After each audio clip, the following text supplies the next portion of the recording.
We are live. Right, hello everyone. Welcome to Hidden History, the first live stream. There might be a bit of an echo because we've got a few technical issues, but hopefully we've ironed them out by putting my phone quite far away from the speaker and talking quietly. But apart from that, we are professionals. So our history is a pack of lies. What say you, Steve? This is Steve, by the way. He's an old pal of mine from school. What an intro. Thank you very much. You can intro. You can give yourself an intro if you want. I mean, to be honest, I've rarely been on these things, so I think, to be honest, you've done such a good job that I'll take it and we'll just move on. Perfect. So, ancient apocalypse. What are your first thoughts? I mean, it's interesting, obviously. I mean, anything like that is always going to be engaging, even if it's, slightly questionable. But then also, that's the whole point of any kind of theory. It's meant to be questioned. And no, it's very rarely going to be airtight, particularly when it's based on evidence from thousands of years ago. Yeah, and talking about that evidence, so do you think he presented much in the way of evidence, or did it tend to be, in your mind, a bit of a leap, should we say? I think it was a bit of a leap. I mean, what he did present was very compelling, but that could just be a sort of showmanship to it, and obviously it's very singular. It's like, hi, I'm here with an archaeologist and we're up on a hill somewhere and we've done some seismic readings and we think there's something in this hill. I mean, that's really interesting, but obviously it's not like he's saying, and I've now taken it somewhere and it's been peer reviewed by 20 different people. But, what's there is interesting enough and, warrants more investigation. Yeah, I mean, I thought I found the whole thing very entertaining, and I thought the CGI and the camera angles and some of the aerial shots and all the rest of it was really very impressive, and obviously made you want to watch it more. I mean, I binged it pretty much in 2 days. I don't know if you watched all of it. I know you'd watched an episode and a half before. Most of it now, yeah. Yeah, and it's quite. I mean, when Netflix goes to skip to the next episode, you sort of don't really stop it. But yeah, it had a bit of a so in that sense, I thought it was a bit of a conjuring, really, a bit of a magic trick in a sense, because there was a lot of good stuff to look at and a lot of nice bombastic music and randomly meeting sort of so-called experts down dark corridors with flaming torches and things like that. So, which is all good. But in terms of evidential stuff, I don't know. I'm happy to hear him out, but I'm of the view that that if you were playing a game whereby you had to take a shot every time he mentioned archaeologists or archaeology, I think you'd be quite inebriated by the end. He seems to definitely have a bit of a beef with them, I think. Yeah, I was going to bring that up. I wasn't sure when we were going to get to this. It's sort of, he definitely thinks that big archaeology is out to get him, which is interesting. And the thing is, who knows? I don't know. I don't work in that field. They might be, for all we know. There might be but the problem with accusing sort of the establishment of covering of covering up things and coming after you is then you then sound like a nutcase. Even if you're right, and I think he doesn't do himself any favors by keep throwing that one out. Yeah, it's almost like he had to get his attack in first, really, because I mean, right from the start, he was saying, people call me a pseudo archaeologist and all that kind of stuff, which is, you can say whatever you like. I mean, I quite like him. I think he comes across very well, and he's obviously very passionate, and he's quite an interesting, knowledgeable guy about a lot of what he's talking about. I just think that I don't know. I think he could have gone into it with a bit more of a conciliatory tone. I mean, I know he's written a lot of books, and they've obviously been lambasted by various, sort of debunkers and all that sort of stuff, which I imagine has had a bit of an impact on how he sees them. But I think that if he'd have just presented his information and allowed us to kind of, which he does to a large extent, I think, but if he'd have just done that a bit more with fewer of the main archaeology won't tell you this, main archaeology says this is wrong, all that kind of stuff, I think it probably would have come across slightly less bitter. Yeah, and I'd say that hasn't done him any favors. I mean, we won't dwell on this part too long. I think we should definitely, obviously, get onto the sort of the core content of it. But Indeed, it just so happened that I read an article earlier and it says "Ancient Apocalypse is the most dangerous show on Netflix" was the title. Have you seen that one? No, I haven't seen that one, but I've seen that the backlash has begun now from as you call it, big archaeology. And even one of the people he spoke to in Malta, who was actually in the series, has sort of done some slightly cryptic tweets about her involvement and how, the editing and all that sort of stuff. So we'll see. Well, I mean, my view is sort of to close out the kind of background bit would be that I think introducing the profit motive is quite a good thing, because obviously, if as the archaeologists, as if they're a homogenous kind of group, but if their argument is that, well, we're not looking for these things that Hancock says are there because there's no financial incentive, it's like, well, if anything, this show does give them that, because they could have a ancient no apocalypse kind of rebuttal show, which I think people would watch now as a result of this. So, and that's been my point. I think he's good in that he gets people interested in the subject matter itself from the outset, and then they'll read more about it. I mean, the same thing happened with me when I was a kid and I read Eric von Daniken's Chariots of the Gods, which is nonsense. I mean, it's just that is really pseudo-archaeology. That's a guy who looks at a lot of ancient structures and says, how did they build it?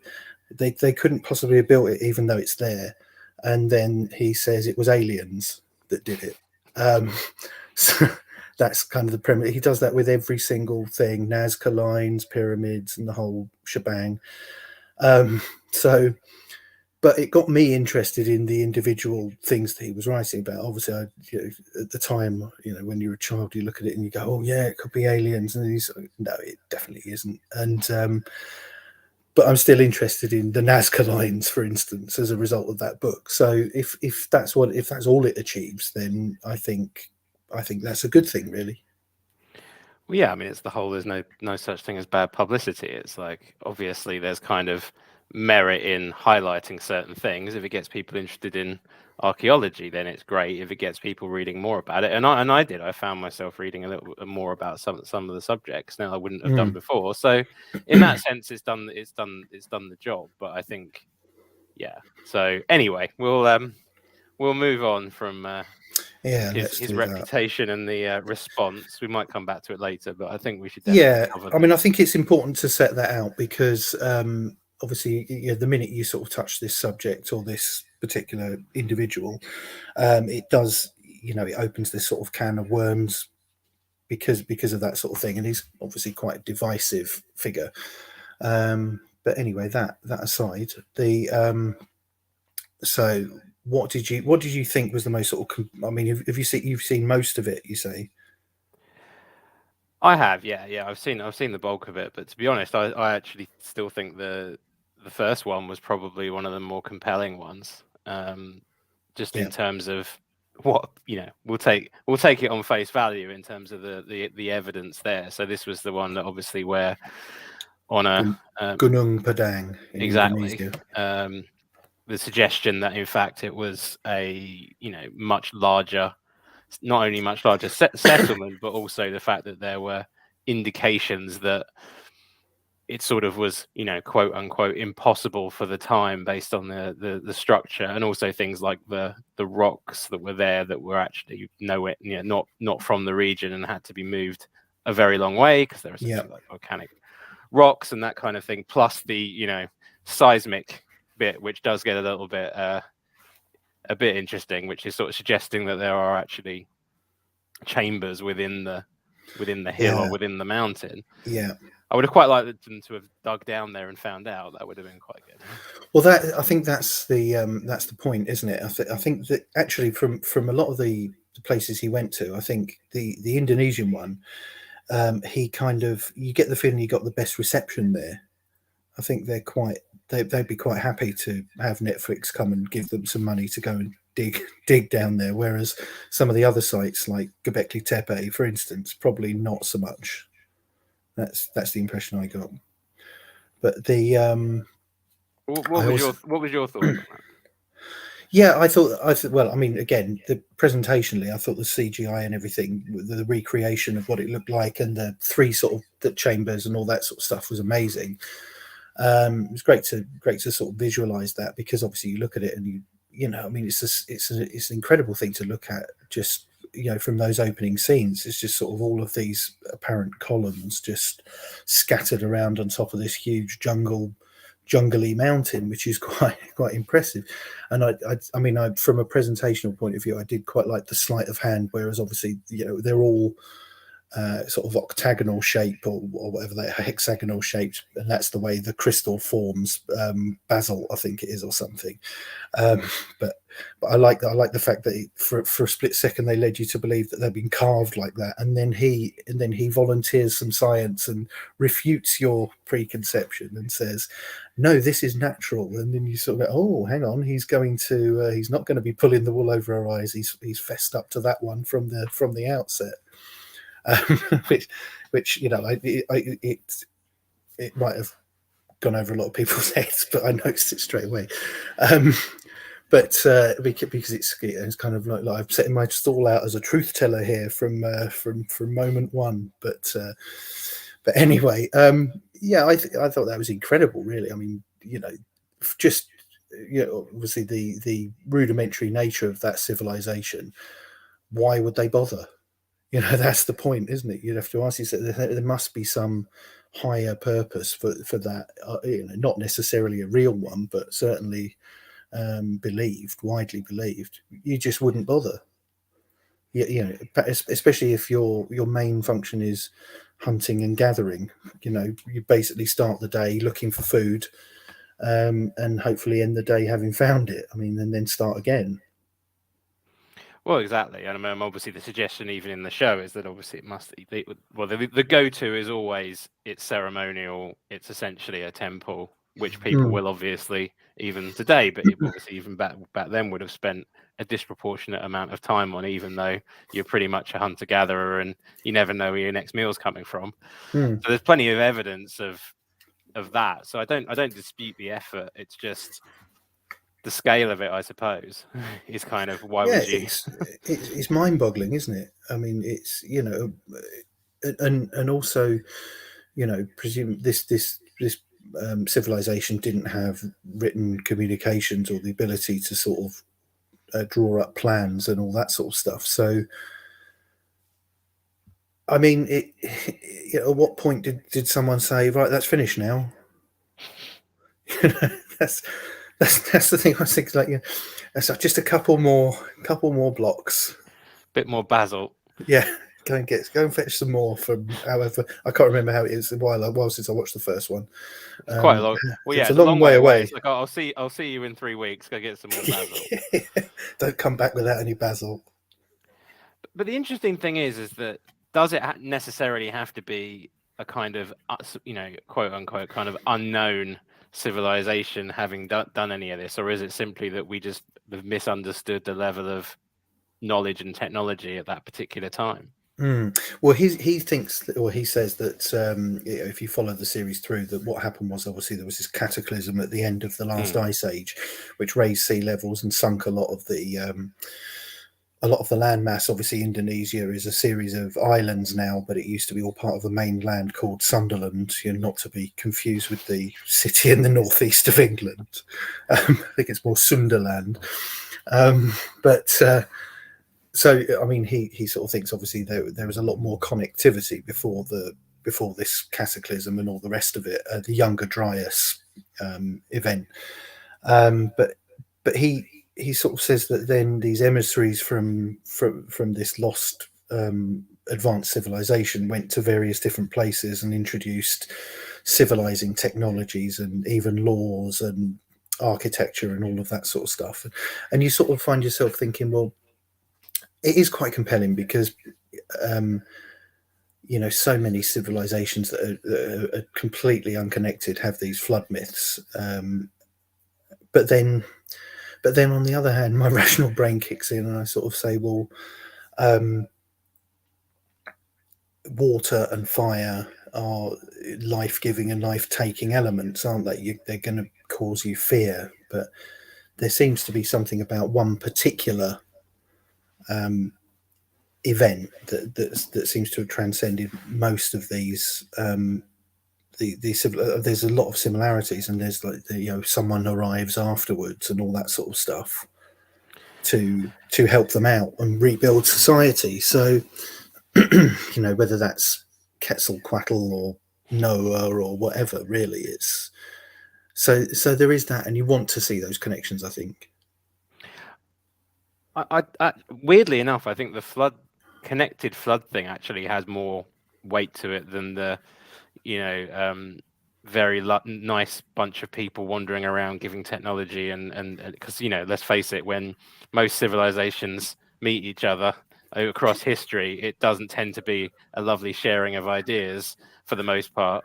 So I can definitely buy into that. I could actually, if he was literally, the show was just about this shared sort of story, this shared sort of, well, as he calls it, memory, I think I could probably get behind that a lot more than the idea of this kind of more advanced civilization then going around sharing technology with others. For me, it feels like it could be, for me, it's more just like lost history and misunderstood, and assumptions based on what we're seeing today. And that's obviously the core problem of archaeology in general, is you can only go by what you can see. And like, if things were lost, as in literally the evidence was lost, you're going to make assumptions based on what you can see in front of you. And it looks like, oh yeah, these were simple hunter-gatherers. We found some rudimentary tools. You just may not have found the things that were less rudimentary. Yeah. Why would they bother with that? That's that, especially with they'd effectively, if we are to follow the established timeline, they built Göbekli Tepe before they started doing agriculture, which seems somehow the wrong way round to me. Yeah. You've got a secure food source, so now let's build some stuff with all these rocks, rather than let's build some stuff with all the rocks. By the way, we're hungry, we need to get food as well, it seems. So there is that. There's definitely something awry with Göbekli Tepe, and it's fairly new on the scene in terms of archaeology. So I think it has upended a lot of their thinking, because it's always the sort of agriculture first and then megalith building kind of idea, but that proves that wasn't the case. So are people just weird? Is that what it is? They're weird now, so they were probably weird yeah, then. exactly. I mean, humans aren't known for the for entirely rational behavior, and that would be a completely irrational one, unless, of course, he's right, and it was all built as a big warning and for a forthcoming cataclysm from the comets and floods and everything else. I mean, it fits in that sense, but then so would a lot of things if you wanted to kind of make them up and fit them in. But hey, I always wonder what future civilizations will make of the Millennium Dome. So kind of, yes, why did they do this thing? Well, I mean, now it's all right now. It's a sort of it's a music venue, isn't it? But in the at the outset, if they'd just left it as it was, God, What a big tent. yeah.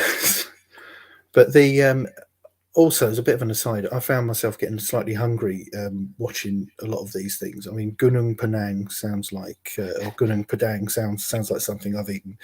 The Cholula Pyramid in Mexico. I mean, and then all the references to Turkey. I was just thinking, why are you doing this to me? But anyway, that was an impressive thing. The Cholula Pyramid. So that's episode 2, I think. So that, I mean, that apparently is the largest structure ever anywhere.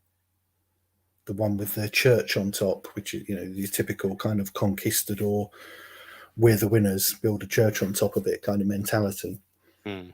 I mean, that was another one with all the hidden caverns, but that was apparently built on top of a sacred spring, which so there's that water connection, which goes to the pyramids in Giza as well, and plenty of others. And the sort of dedication to Tlaloc, who's known as Chak in the Mayan sort of pantheon. But I don't know. It's like 1 minute I'm looking at it and it's quite compelling, and I'm thinking, oh, this all sort of makes sense, and then again I sort of draw back and think, yeah, but he's connecting a lot of dots which aren't really connected here.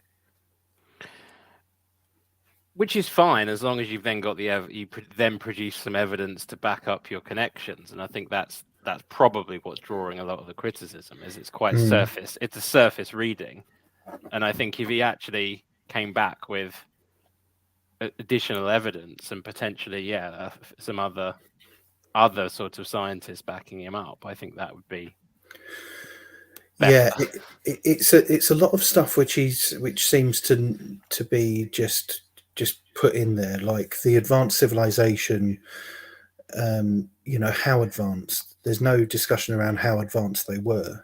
Were they on the level of, say, the Phoenicians or the Romans, medieval period?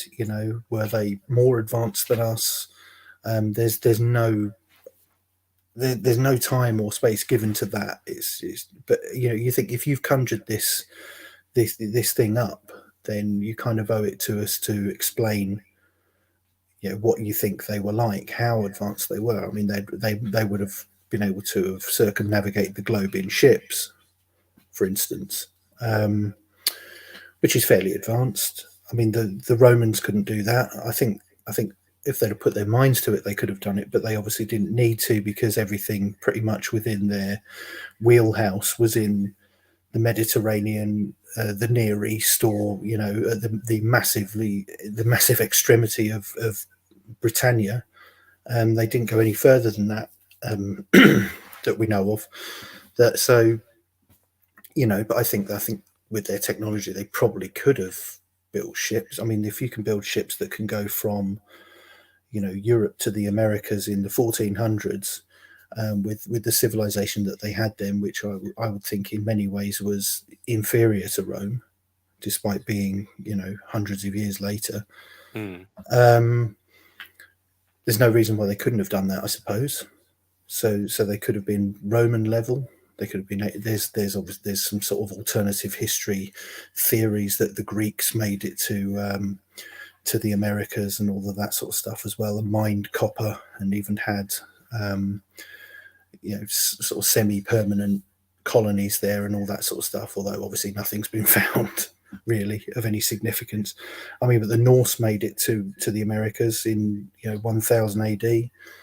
By sort of island hopping across the north from Iceland to Greenland to Baffin Island and all that sort of thing in Labrador in Canada. So I suppose they wouldn't have to be that advanced, really. I mean, a longship is a wonderful piece of engineering, but it's not a super advanced way of traveling by any stretch of the imagination.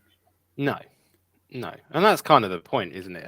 And also, so many of these things were made of wood, so anything made of wood is obviously long since gone, and you get very little evidence, because actually, earlier civilizations, particularly the ones before they had kind of metallurgy and that kind of thing, everything's made out of wood and rope and a lot of other, compostable, biodegradable substances.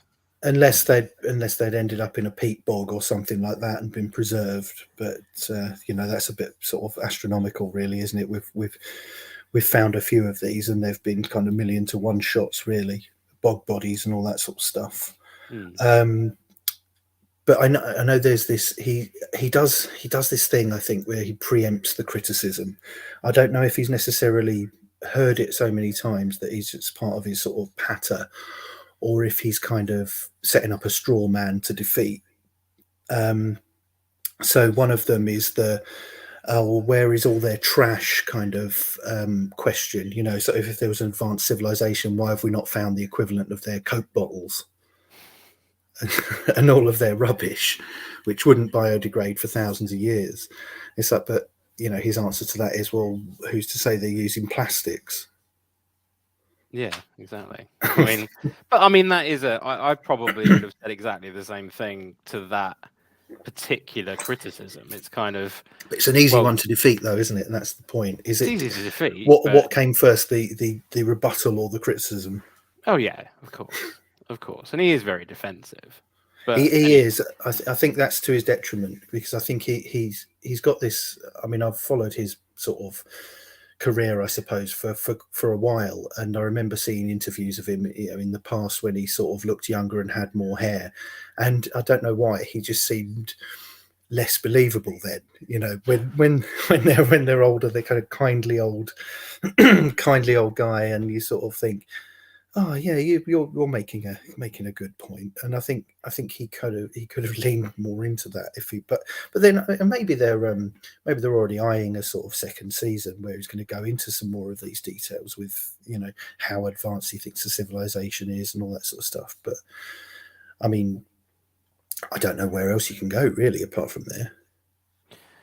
Perhaps. I mean, this is a slight aside, but off the back of this, I mean, he's done well out of me. I started reading his book America before. Yeah. So that I've only flicked through it so far, but funnily enough, the depth is very similar, I suppose. But again, I've downloaded that. I've not started yet.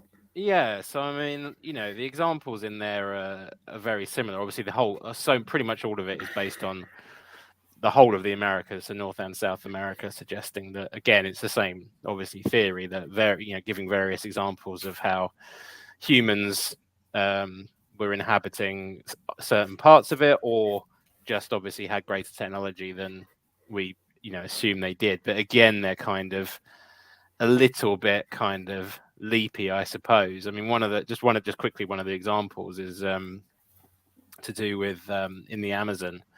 Basically, the man-made soil that they found in the Amazon with this really terra preta. Yeah, exactly. So they're saying that, like, it's well beyond that. It's he claims that it's a complex collection of various things, like it's animal and human bodily waste, along with, like, fish bones and household waste, so bits of kind of ceramics and that kind of burning thing. And all that sort of stuff as well. Yeah, and he claims that it has to be burned in a certain way, very specific, unusual way, that you can't. It has to smolder instead of fully burn. And then he does, obviously, it's funny enough, he does exactly the same thing where he says, well, it could have been accidental. Yeah, you could have just stumbled across it. But he then says, well, it's more likely that it was deliberate, and obviously, given that a lot of the soil in the Amazon was not particularly fertile, you'd have to develop something like that in order to have an efficient agricultural system. Well, the term is that the Amazon's a garden, isn't it? It's not natural. It is man-made. It's the Amazon rainforest is a garden, according to people who subscribe to that sort of theory, because on its own it is useless for kind of growing crops and things like that. I mean, obviously, obviously it's for a different purpose, but that's why when they want to have the farming there, they just clear it all out, don't they, to our detriment. But I mean, yeah, it is. That's one of the other things. He didn't really mention it that much in this series, did he? The Terra Praetor and all that sort of thing. That's because I remember seeing him talking about that on Joe Rogan. So I suppose he could sort of concentrate a lot more on the Amazon next time, because I know he's very keen into that, and he's certainly very, very keen on talking about all of the various substances that they use to communicate with, whatever it is they're communicating with, advanced civilizations, their gods, and all that sort of stuff, which is another one of his areas of interest, I suppose. But which one of the episodes that you've seen, you mentioned the first one. I mean, which ones have you found that have been a bit far-fetched, shall we say? I mean, to be honest, after the first one, it kind of they kind of slipped a bit after that for me. Yeah. I don't know. I don't know if I should pick a particular one. I think you know what it was. I think after the first one, I was just in the zone with it. I was like, I was just kind of going with it. I think I was far more critical with the first one. Yeah. And then kind of assumed, I was like, okay, I know what I'm in for now. I mean, were there any particular ones that you thought you've gone absolutely mental? What he has? No, yeah, not you. yeah. Well, I might have done. I think it would. I think where he suffers is that rather than sort of pose some questions, so point out some contradictions, and allow mainstream archaeology to react, or allow the viewer to make up their minds or do their own research, or whatever it is. He seems to have taken it upon himself, and I know he's been doing it for a number of years, working on this kind of theory, but he seems to have taken it upon himself to have formed an entire narrative. And so what happened was, there was this advanced civilization where, the world has reached its kind of, zenith before. Then suddenly, the ice age ended, and everything went to pot, and all of the rivers and seas and everything, and swallowed up, massive amounts of the land, which is true. The flooding, that is not necessarily the advanced civilization, but he then goes into the sort of the episodes in Turkey, with the underground sort of ant colony warren that they found, which is an incredible thing to see. But he sort of put that into how he sort of says that some of the temples, or indeed all of the temples, are aligned with Sirius in Malta, and that's a warning to future generations that the comets are going to come, and they're going to. So therefore, that's the people in Turkey have dug under the ground and formed their underground city, and it's all kind of, and then this and then that, and then this and then that, rather than, this is weird, isn't it? How do we explain that? We can't really. I have a bit of a theory about this particular thing, but he seems to have formed this entire. I mean, it's an incredible story. It's very inventive, but it just strikes me as being something which didn't need to be like that. And each episode is kind of, it's like unpeeling an onion. You sort of you see a bit of the onion, you go, that's all right. With episode 1, for instance, you go, wow, that's really believable, and that's very interesting, and all that sort of thing. And then you kind of get sucked further and further in, and by the end, you are believing that this, the Göbekli Tepe pillars are star maps, and they're predicting when the next meteor is going to come. And I don't know if it's because I might have nodded off a bit here and there, but I've struggled to have followed that through to that conclusion based on what I saw. And it is probably because it is just kind of, he's obviously he's decided to take this slightly more sensationalist approach to it, obviously, and that's probably how he's got his Netflix documentary in the first place. And his the book I referenced earlier does exactly the same thing. And I mean, unfortunately, it had already popped into my mind, but the article I mentioned earlier, that was on a will be unnamed newspaper's website.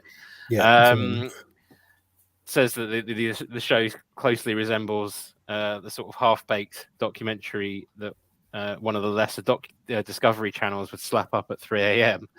You know, it's like, unfortunately, it does sort of turn into a bit of that. You know, it's like we're aliens at the first Thanksgiving kind of. Yeah. I mean, I was glad after watching the first episode that it didn't go full Ancient Aliens, because I was half expecting it might do.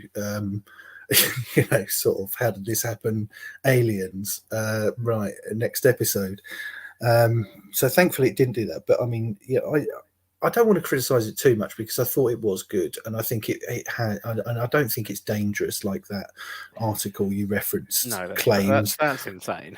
I think that's crazy to say that. I think that's kind of more out there than his kind of theory, really, because I think he's devoted a lot of time to this. I don't think he's just in it for the cash, really, because whilst he's written a lot of books and they've done reasonably well. The most successful one he had, I think, was the Fingerprints of the Gods or something. I think that was in the early 90s or something like that. So it was a bit of a sensation then, but obviously he kind of, fallen out of the national consciousness for quite some time.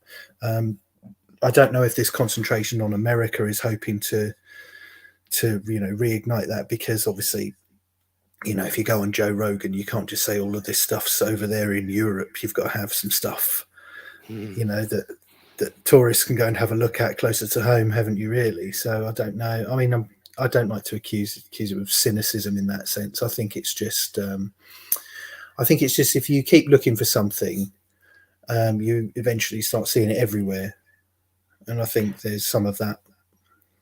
Well, he comes across as a kind of person that, I don't think there's anything kind of sinister there. I think it's simply that he genuinely believes I think he genuinely believes he stumbled across something that's amazing, and he's now obviously done quite reasonably well out of telling other people that. And I think the problem is that leap of storytelling, which is tricky, isn't it? Because a story will draw people in and get people listening to it, and to the point that we made quite early on, it's kind of, it engages people in the subject matter and ideally gets people researching and that kind of thing.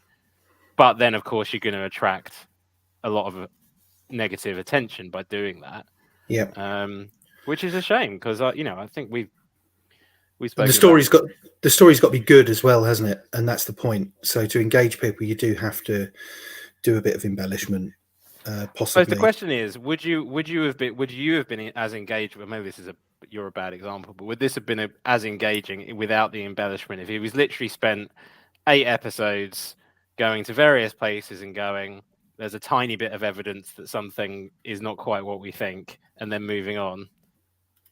Yeah, I get your point. Obviously, it wouldn't have flowed as well either, and obviously, there is that through line of his narrative, which is a great story. I think hopefully that great story does lead people to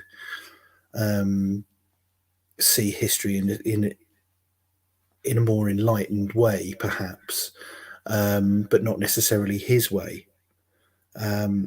I definitely think that I wouldn't let the archaeologists, if we're going to lump them all into one category. Obviously, there are many with very different opinions on a lot of different things, and they're not a homogenous group at all. But I think that some of the more established ones, for instance, probably do have some work to do in answering some of these questions. Now, I don't think they can ever really sit there and say, "Well, our work is done." Some of these places haven't even been properly carbon dated and all that sort of stuff. So, and just sort of saying, well, there's no money or no funding for this. It's like, well, I think if you do think outside the box, say we are going to refute these points made by Graham Hancock in this very well received Netflix show, and we'd like to film a show of us doing that. I think they'd get funding for that. They'd certainly get crowdfunding for that. I think they would, and I'm sure that you've got me interested now, because now I almost want this kind of. I actually would quite like a sort of actual, like a live debate between him and sort of one or more kind of, so-called from the so-called establishment if there is such, the archaeology establishment. Yeah. Because I, and it's not obviously, so the burden of proof is on him. So he has to bring the evidence, and then they can cross-examine that evidence. But his argument is that so this is coming from that particular book I reference, is he makes the argument that big archaeology has already, a lot of them have already made up their minds and decided that the current version of the truth is done and dusted. We know, as in absolute truth. Yeah. This happened in this in this century, and that's it. And it's kind of like, we're done now. We can go home and we can sit back and think about something else. So that bit was interesting to me. I do wonder if there is a certain element of that kind of sitting back and going, well, we think we've come to the right conclusions, so we're very, very against opening the book back up on a particular subject. Well, especially if you've made your name on that being the established rectitude of how things are. You're going to suddenly all your books are out of date and your theses are out of date, and and everything you knew to be true has crumbled before your eyes. I mean, I imagine that would be a disconcerting thing, especially for an expert, which is probably why there is not exactly a clamour for them to do so. But I mean, I don't think there's a big conspiracy of archaeologists sitting there rubbing their hands together, knowing all this stuff, and sort of sweeping it under the carpet. Really, but equally, I don't think he is completely doing this cynically. There's that middle ground, isn't there? It's kind of it's a search for the truth using very different methods, and it depends which side you want to fall down on. Really, do you want to follow the leaps and the bounds, or the possibly quite sclerotic established archaeology approach, and get the funding and sit in the trench with the toothbrush like Baldric, brushing some bones and pieces of pottery, which isn't as glamorous as flying to Gunung Padang and walking around in the jungles, and then going to Bimini and having what looked like a really nice time doing some scuba diving and all the rest of it. So I mean, I suppose I'd have to be honest, I'd say I'd probably prefer the latter. Well, yeah, exactly. But yeah, I mean, I think it's an interesting idea, and I definitely want him to dig some more, but I want him to find some genuine. Like I said, for example, in Gunung Padang, I want him to actually go into the mountain and find these chambers that the supposed. I mean, the lovely CGI render shows it very clearly, but when you look at the and that's what stays, what stays in your mind. Well, exactly. You don't, but they did flash up the actual seismology image, and it was just a couple of blobs that could be, they're supposedly empty spaces. But I'm no seismologist, but I'm sure there's a considerable. You do yourself down, sir. You sure? I'm sure there's a considerable margin for error with these things, and what looks like an empty space could be, reflecting off of another type of material and that kind of thing. So I think that I honestly thought at that point in the episode they were going to literally go, right, we're now going to bore a tunnel into this thing, and they're going to winch him down. Yeah, exactly. Feet first. straight down a tiny little borehole or something. Yeah, great with a GoPro slapped to his head. I would have been all over that. I'm all about that. But yeah, no, they didn't do that. But I think that's his best shot. I think those guys genuinely seemed quite happy to have him there. Well, they're having a great time. Some of the others looked a little bit, especially that snake-shaped hill thing in, I can't remember what it was called now. I should have written it down. I couldn't be bothered. But the snake-shaped hill, which is apparently in direct alignment with constellation Pleiades or something, he wasn't allowed to film there because they disagree with his theories. I don't know if you got that far. Yeah, so there's a lot of sort of consternation and filming outside of a gate. Right. Yeah, a bit of Okay. drama, a nice bit of drama, and controversy. So, but you know, if you're again, if you're really rock solid in your theory, what difference does it make having poke around there, do some filming? Really, what have you got to hide? Yeah. So, yeah, I think it's always good to let people, you know, if I was the archaeologist, again the archaeologist, if I was them, I'd just say, fill your boots, mate. Go ahead, film what you want, say what you want, and give you enough rope to kind of, you know, do yourself in, really. Whereas by creating this kind of barrier, this boundary, this, you know, we're not going to let you, it immediately stokes that idea as, oh, what are you hiding? That's Yeah, I think he's drawn unnecessary levels of criticism. Like, I mean, I've seen other articles as well that are similarly kind of critical, but the one that I referenced was particularly scathing. Sort of, yeah, well, one of the lines in it was like, "Why has this been allowed?" Like, you know, it's sort of essentially implying that it's completely nonsense and it exists entirely for the benefit of sort of, you know, the entertainment of conspiracy theorists, and it shouldn't have been allowed. It's like, well, no, because then that is, you know, literally it's a very unscientific approach. You're right. It's like if he wants to, censorship. it's what it is, and it also, like you say, if he wants to gain funding from wherever he got funding for to go around doing all That's this his one. stuff, that he can do that. And if you don't have Absolutely. to agree with him, and Yep. if you can either ignore him or you can debate him or whatever, but you don't say this shouldn't be shown on a, you know, Yeah. private you know, streaming service. Yeah, that's funded by its viewers and its subscribers, who are all voluntarily paying those subscriptions.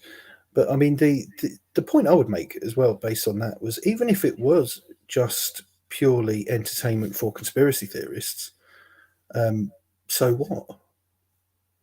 Even if it was, so what?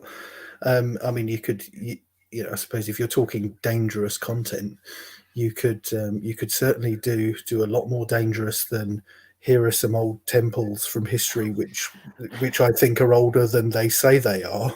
It's like, fair enough. Well, there's a lot of worse nonsense It's on not scary, is it? Netflix. That You know, it's no, like, you know, there's plenty of other random things on there that are far worse. So yeah, well, it's just a yeah, very strange approach to take. And the thing is, if very. anything, it actually helps him out because It does, yeah. it kind of again makes it look like, you know, the He's being establishment is trying to silenced. shut him down. Yeah, exactly. Yeah. Yeah, very weird. Well, there we go. I suppose on that note, I think we've put that one to bed. Unless you watch the rest of the episodes and then come across anything else you want to talk about, we can always revisit. We can always do a part two if if there's more to say. Absolutely. Well, good talking to you, Steve, and Yep, you too. I will bid you adieu. Adios. Adios. Bye, everyone. Thanks for watching. Don't forget to like, share, and most importantly, subscribe.